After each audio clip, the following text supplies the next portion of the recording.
எனக்கு ஒரு சந்தேகம். நீங்க வழிபடக்கூடிய இறைவனுக்கு உருவம் இருந்தா அந்த உருவத்தை வச்சு நீங்க வழிபடலாம்ல?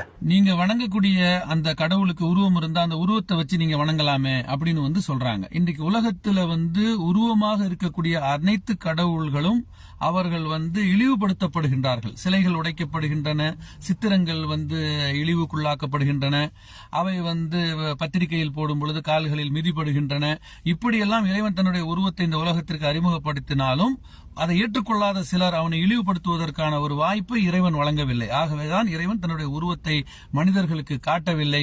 நிச்சயமாக இவ்வளவு அழகான மனிதர்களை படைத்த இறைவன் மனிதர்களோடு அழகாகத்தான் இருப்பானே தவிர அவன் அலங்கோலமாகவோ அகோரமாகவோ விகாரமாகவோ இருப்பதற்கு எந்த ஒரு வாய்ப்பும் இல்லை. இறைவனுக்கு உருவம் இருக்கின்றது, ஆனால் நமக்கு தெரியாது. வலமிய குல்லகு குஃபுவன் அகத் என்று குர்ஆன் சொல்லுகின்றது.